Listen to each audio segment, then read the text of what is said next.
ಎಲ್ಲ ಸುತ್ತ ಮನೆ ಸುತ್ತ ಕವರ್ ಆಗಲಿಲ್ಲ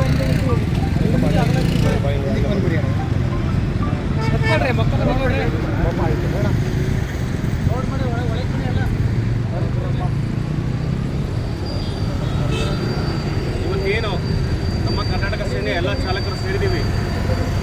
ಬರೀ ಸಂಘಟನೆಯಿಂದ ಅಲ್ಲ, ಈ ಒಂದು ಕರ್ನಾಟಕ ಸೇನೆ ಎಲ್ಲ ಪ್ರತಿಯೊಂದು ಸಂಘಟನೆಯಿಂದಲೂ ಚಾಲಕರು ಏನು ಬಂದಿದ್ದೀವಿ. ನಮ್ಗೆ ಯಾರಿಗೂ ನ್ಯಾಯ ಸಿಕ್ಕಿಲ್ಲ. ನಮ್ಮ ಗಾಂಧೀಜಿಯವರು ಬಡವರಿಗೋಸ್ಕರ ತುಂಬ ಹೋರಾಡಿದ್ದಾರೆ. ಸ್ವಾತಂತ್ರ್ಯ ಕೊಡಿಸಿರೋದು ಅವರೇನೆ. ಇವತ್ತಾದ್ರೂ ಅವ್ರ ಪ್ರತಿಭೆ ಬಂದಿದ್ದೀವಿ. ನಮ್ಗೆ ಸ್ವಾತಂತ್ರ್ಯ ಸಿಗುತ್ತೆ ಅಂತ ಬಂದಿದ್ದೀವಿ. ನಮ್ಮ ಬಾಬಾ ಸಾಹೇಬ್ ಅಂಬೇಡ್ಕರ್ ಅವರು ಅಷ್ಟೇ ನಮಗೋಸ್ಕರ ಬಡವರಿಗೋಸ್ಕರ ತುಂಬ ಓಡಾಡಿದ್ದಾರೆ. ನಮ್ಮ ಚಾಲಕರು ಅದೇ ರೀತಿಯಲ್ಲಿದ್ದಾರೆ. ದಿನ ಚಾಲಕರು ಆತ್ಮಹತ್ಯೆ ಮಾಡ್ಕೊತಾ ಇದ್ದಾರೆ.